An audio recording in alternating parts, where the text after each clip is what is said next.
There's nothing funny about collecting comic books. With some of them selling for millions of dollars, collectors take comic books very seriously. Like most collectibles, the value of a comic mostly depends on its rarity and its condition. The problem with comics is that most of them don't wear well. When comic books began hitting the newsstands back in the 1930s, they were made to sell at prices kids could afford, so they were made as cheaply as possible. Especially the paper. With time, cheap paper can turn yellow, become brittle, and even fade. Comics just weren't originally intended to last. That's why, in figuring the value of a comic book, you have to look very carefully at its condition.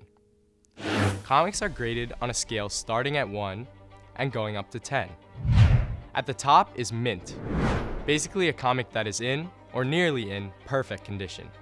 Comics in perfect mint condition were probably never even read, since that could hurt their condition. A few steps below that is fine. You can see that the comic has been handled, but very gently. Good means you can see some damage, but it's minor. Fair, the comic is worn and tattered. Poor, lots of damage. In fact, the comic may not have any value. The difference in condition is why two versions of the same comic can command vastly different prices.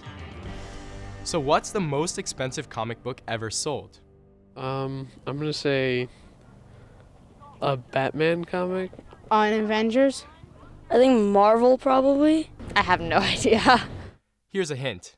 It was out of this world. I'm sorry, I don't know any comic books. How about it was super expensive? Superman? Superman? Yes, the most expensive comic book ever is the one that introduced Superman.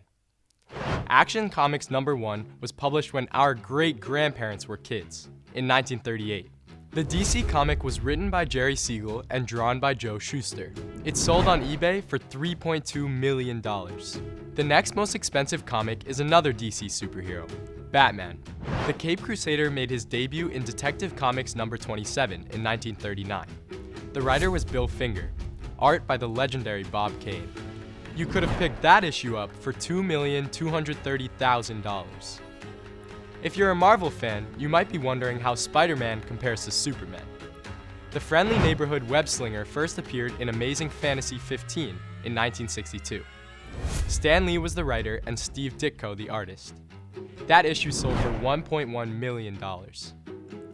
And if you've ever wondered why comic books are called comic books, back in the 1930s, newspapers had a section called The Funnies.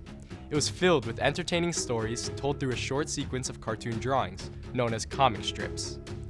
As the legend goes, an enterprising salesman came up with the idea of reprinting the newspaper comic strips, but in booklet form.